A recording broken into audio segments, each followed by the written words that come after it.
എന്നാൽ ഈ ഉൽപാദന മേഖലയിൽ നിന്ന് ആവശ്യത്തിന് മത്സ്യം ഉൽപ്പാദിപ്പിക്കപ്പെടാതെ വരികയും ഉപഭോഗം വർദ്ധിക്കുകയും ചെയ്യുമ്പോൾ അവൻ മറ്റു സംസ്ഥാനങ്ങളെയും അല്ലെങ്കിൽ മോശം ആഹാര സാധനങ്ങൾ ഒരവസ്ഥയിലേക്ക് പോകുന്നു. ഇതുമൂലം തന്നെ നിരവധിയായ ആരോഗ്യ പ്രശ്നങ്ങൾ ഉടലെടുക്കുന്നു.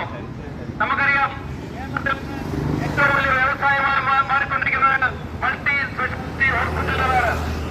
ഈ ഹോസ്പിറ്റലുകളിലേക്ക് ആളുകൾ എത്തിക്കുന്നതിൽ സഹായം നൽകുന്നത് ഭക്ഷ്യവുമായി ബന്ധപ്പെട്ട ഭക്ഷ്യവിഷബാധ ഉൾപ്പെടെയുള്ളതാണെന്ന് നിരവധിയായ തെളിയിക്കപ്പെട്ടതാണ്. അപ്പം ഒരു പ്രദേശത്തെ ജനങ്ങളുടെ അവരുടെ ആരോഗ്യത്തിന്റെ ഉത്തരവാദിത്വം ഏറ്റെടുപ്പാണ് സർക്കാർ പ്രാഥമികമായി ചെയ്യേണ്ടത്. അവന് സുരക്ഷിതമായ കഴിക്കാൻ പറ്റിയ ഭക്ഷണം നൽകുക എന്നുള്ളതാണ്. ദൗർഭാഗ്യകരമെന്ന് പറയട്ടെ, ഉൽപാദന മേഖല ഏറ്റവും പ്രാധാന്യം നൽകേണ്ട മത്സ്യമേഖല